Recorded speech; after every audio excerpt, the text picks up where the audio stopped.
ओम श्री गणेशाय नमः। अगहन यानी मार्गशीर्ष महीने के कृष्ण पक्ष की चतुर्थी तिथि को गणाधिप चतुर्थी कहा जाता है। ये तिथि भगवान गणेश जी को समर्पित होती है। इस बार की गणाधिप चतुर्थी विशेष है क्योंकि इस दिन भद्रा भी लग रही है।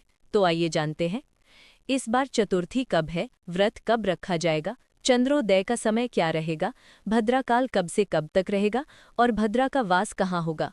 चतुर्थी तिथि 8 नवंबर शनिवार की सुबह 7:33 से प्रारंभ होगी और 9 नवंबर रविवार की सुबह 4:25 पर समाप्त होगी। इसलिए उदय तिथि के अनुसार व्रत 8 नवंबर शनिवार को रखा जाएगा।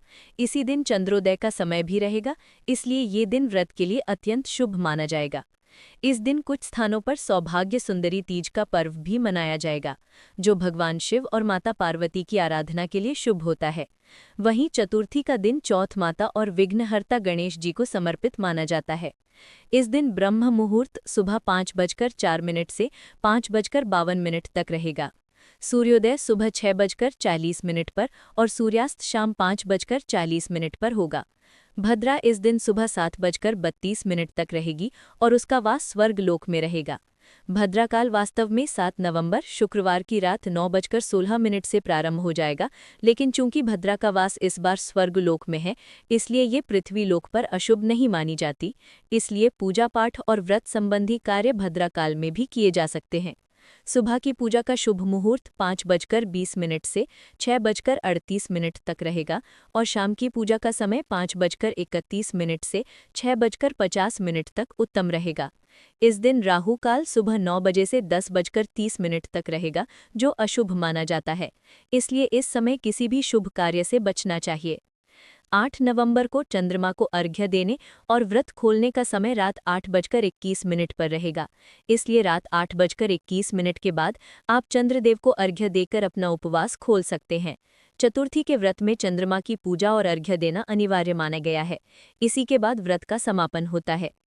इस बार की चतुर्थी पर विशेष योग बन रहे हैं। शाम 6:32 तक शिव योग रहेगा और उसके बाद सिद्ध योग प्रारंभ होगा। ये दोनों ही योग अत्यंत शुभ माने जाते हैं। व्रत के दिन प्रातःकाल जल्दी उठकर स्नान करें, स्वच्छ वस्त्र धारण करें और घर या मंदिर में भगवान गणेश जी की प्रतिमा या चित्र के सामने दीपक और धूप जलाएं। गणपति बप्पा को लाल पुष्प, दूर्वा घास, मोदक, लड्डू और मौसमी फल अर्पित करें। फिर ओम गंग गणपतये नमः मंत्र का कम से कम 108 बार जाप करें या जितना समय मिले श्रद्धा से मंत्र जाप करें। इसके बाद गणेश कथा का श्रवण करें या श्री गणेश चालीसा का पाठ करें। पूजन के अंत में कपूर जलाकर आरती उतारें और भगवान को प्रणाम करें। मंदिर या पूजन स्थल पर थोड़ी सी दक्षिणा रखें, जिसे आप उसी दिन या अगले दिन दान कर सकते हैं। यदि सुबह समय हो तो कथा का श्रवण प्रातःकाल करें, अन्यथा शाम के समय भी किया जा सकता है, क्योंकि बिना कथा के ये व्रत अधूरा माना जाता है। पूरे दिन व्रत रखें और शाम को चंद्रमा के दर्शन कर अर्घ्य दें। इसके बाद ही प्रसाद ग्रहण कर व्रत का पारण करें।